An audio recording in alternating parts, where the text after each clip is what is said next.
Baigo umurai EKIAMA kia Democratic Citizens Party DCP Rigathi Gachagua agikerie bororo ebikorwa aby'omurai bwense William Samoei Ruto kobarigania abarai aho imiyombe nene y'oburai imesi ya Kenya State House egeme muchio Nairobi ase anyerukire nga nemeroberi yobokurumi kokwana korwa ime yenyomba ya yego senka ya SSM ya Karane Gachagua migamo chiri omurai bwense ogutumika bobe ebango y'aba Kenya kubagora ababwatani baria baramukonye aseganga yayo kurye kirego okyo chikura kiburai bwense omwaka w'erikibere na 2025 na ibere. What is happening today in State House is a shame. It's a national shame that State House has become the theater of absurd. It's a center of corruption and money laundering.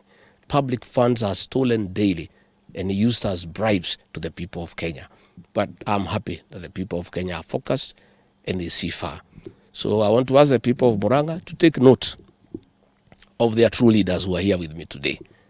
These are the true leaders that we have in Murang'a.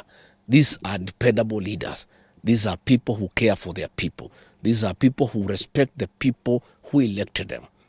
In equal measure, I ask the people of Murang'a to take note of the traitors in the State House. Those who are selling the people of Murang'a for little money for their stomachs.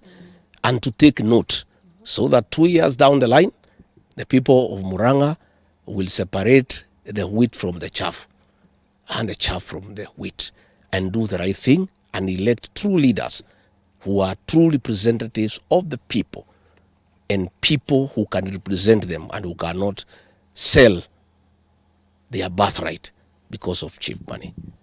William Ruto does not need to call the people of Murang'a to discuss with them development. I was with him at Gachagua grounds and I was a guarantor of William Ruto to the people of the mountain, and we signed an economic charter with the people of Murang'a. 3 years down the line, he has done nothing about it. It is unnecessary to pretend to call the people of Murang'a to discuss with them development. There is nothing he has done in 3 years. There is nothing he'll do in the next 2 years. Therefore, those people who went there, you do what we agreed. There is a saying in our community that you cannot bury an elephant with his tusks. Please take that money and use it when you go back home. And don't just eat that money alone. Share with the people of Murang'a whom you left behind. But don't sell your conscience, don't sell your soul. Many times people have tried to confuse the people of Murang'a, but they have remained forever focused.